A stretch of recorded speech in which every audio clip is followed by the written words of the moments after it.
Hey, what's up, guys? I hope you're doing great. Today we're going to be looking at the Leadership Journal article from spring 1998, all about conflict. And this is an interview with Pastor Jim Henry, who is the former pastor of First Baptist Church in Orlando. Now, interestingly enough, when he was the pastor of First Baptist, I was attending a college in the greater Orlando area of Kissimmee called Florida Christian College, and I actually lived just right down the road from First Baptist Church. So I passed by that church many times and then went to every once in a while a concert or a special event at First Baptist while I was living there. He was the pastor at First Baptist for 28 years, a former president of the Southern Baptist Convention, a graduate of Georgetown College, shout out to Georgetown in Georgetown, Kentucky, and a Master of Divinity from New Orleans Baptist Seminary. He is still active. He has a active website that I'll link in the description below. His wife passed away, I think it was in 2019, and he is remarried, but he is still speaking at special events, as I understand it, and those kinds of things. Let's dive into this article and talk about conflict and what is mentioned in this great voice from the past. One of the things that it says at the beginning of this article is your worst days in ministry can become the best shaper of your soul. And, that's a great thought because all of us, if we stay in ministry for any length of time, we're going to face conflict and challenges and hardship. And I don't think anybody sane really wants to go through conflict. Now, some of us, can do it a little easier than others, but most of us would rather not have the conflict. We would rather have buy-in and agreement and acceptance and encouragement and all those good things. But, conflict is something that is going to be a part of any important endeavor. And it is a good thought to consider that even though conflict may be some of the worst days in ministry, they can be challenge points or, watershed moments for us personally as pastors. And the context of this article is when the Southern Baptist Convention boycotted Disney, Walt Disney, and many of his employees, or many of his church members, of course, were employed at Disney World or the greater Disney World parks. And so he comes back from the convention and, his denomination has just boycotted a place where he said more than 500 people in his church he says hundreds of people were employed at the Walt Disney World complex. And so he's got to then address that. And I think that's one of the interesting things that he mentions is he says, I couldn't come home from the convention and act like nothing happened. And reality is sometimes during conflict, that is one of the approaches that we might be inclined to take, is just not deal with it, is just act like nothing has happened and try to move on, try to go beneath the radar and pretend like everything's fine when everything's really not fine. And so he says, I prayed about it and I gathered all the information on both sides, and then I tried to present that information because people are now asking at his church, what are we going to do? What is our response? Are we going to join this boycott, or are we mandated to join this boycott as a Southern Baptist church? And I like what he says. He says, I had to get up and say, here's where I stand, and you have to decide for yourself. And here's a quote from this article. He says, I always engage conflict when the health of the church is threatened. As a pastor, I have to protect the sheep, or I must protect the sheep. And that's a great reminder to all of us, is that we don't need to get in every fight. There's going to be a lot of opportunities for conflict that will arise from any ministry that when you're naive, you're young and naive, because I remember my wife and I started this, coming out of college, we'd worked in churches part-time during our college experience in youth ministry. And you have this, very naive, grand idea of what it's going to be like to work in a church. Everybody's going to be for us. Everybody's going to be encouraging. Everybody's going to be loving and warm and friendly and kind. And it doesn't take long for you to realize that that's not always the case, that there are often people who will be against you, or people who will be disgruntled, or people who will be, not supportive. And that could surprise you. It's no wonder that people prepare for ministry for 4 years and then last in ministry for maybe less than that. The statistics are not good. And one of the reasons is I think that very let down feeling that you have in ministry when you realize that you may be up against a wall and not really be supported by the people that you assume will support you. And so he does what he calls a white papers approach, where basically he said his wife calls it that. His way of handling this is to kind of bring in all the white papers. He's got all this stuff written down. He's got the pros and cons. He's got both sides. And he's really trying to listen to both sides. And then he says, I then bring my thoughts to the people. And so essentially the way he says it is, I have to bring it to the people like this. An issue has come up. And here's the way I see it. Let me give you both sides of this position and then tell you where I stand, and then you have to make up your mind for yourself. Here's where I stand, or here's where our leadership stands.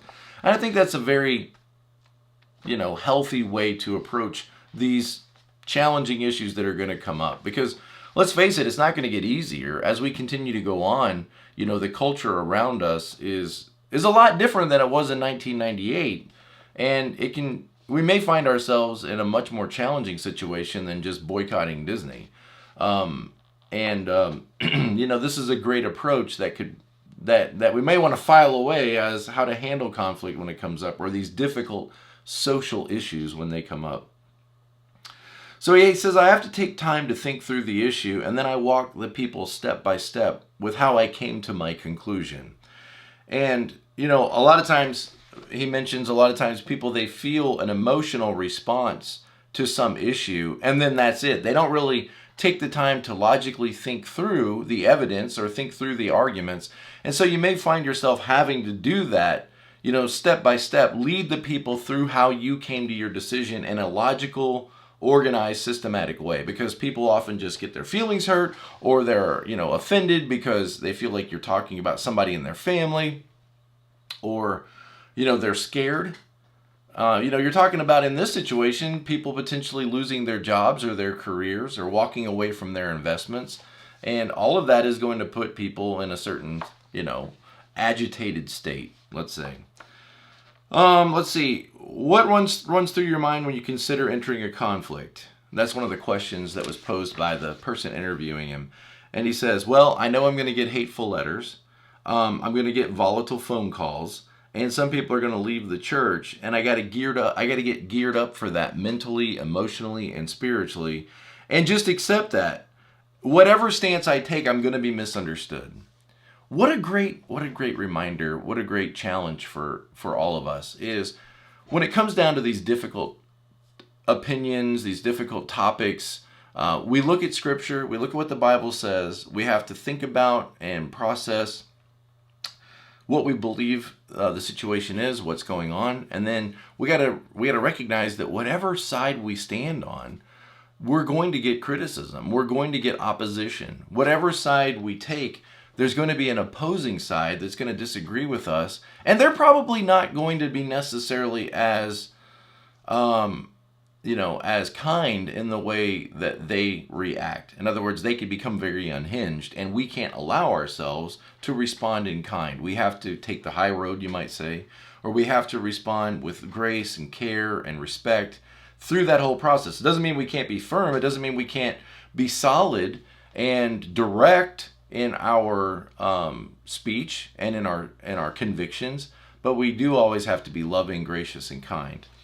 And we have to realize that, not every conflict is worth getting involved in, but the ones that are going to damage our church are definitely worth getting involved in. So conflict has the marvelous effect of keeping us from becoming proud, because, we have to be prepared to humble ourselves, or we will get humbled. And he talks about another event where the church was trying to make a difficult decision about relocating before they ended up in the property that they are, but they were looking at a piece of ground, and they thought it would be great. It was going to be amazing, but there was a lot of opposition. And, he realized in that meeting that there were two very strong viewpoints, some saying we should buy this property and others saying we shouldn't. And he talks about another situation where they were arguing about adding a high school to their Christian school. They had, all the way through kindergarten through middle school, but they were trying to make a decision about adding a high school. And again, there's two big sides. And he says in both these decisions, he had to realize, somebody needs to make a decision here. And even if it's the wrong decision, somebody needs to make a decision. And he did. And, he stated his decision to go ahead with the school and recognize that there were going to be people who were upset. And also with the land, his decision was, let's go ahead and go for it. But they had to take a vote, and it didn't work out. And he was very discouraged by that. And he had to work through, as we all do, the feelings of discouragement. And then, lo and behold, of course, God had a better plan and and they found a much more ideal property later. It's hard to trust God during those difficult times when we feel like our voice isn't being heard, or we feel like, things aren't working out and things become very difficult. We may realize in those moments that we want to quit. Sometimes we just need that, encouragement to stay one more day and just to go to bed and put it behind us and wake up the next day and persevere. And a lot of times these conflicts, they seem overwhelming in the moment, but we can make it through it. Very rarely are they the kind of conflicts that actually cost you your job. Sometimes, but very rarely. And if we'll just, hunker down and decide what we want, state that out loud, and continue to move forward, while all the time being open to God's will and all the time being open to other people's voices. And then recognize that sometimes a decision just has to be made. And right or wrong, we can't have no decision. No decision is going to paralyze everybody or allow, you might say the middle schoolers to fight among themselves. Somebody has to make a decision, and that's often the leadership's responsibility to just make a decision, pray about it, and then lead the people through your decision and recognize not everybody's going to agree with it. In fact, he says in one of these decisions, more than 700 people left the church. Now, 700 people is a lot of people. I'm not sure what they were running in attendance then, but you could start a great church with 700 people. That's got to be very discouraging to lose 700 people because of a decision.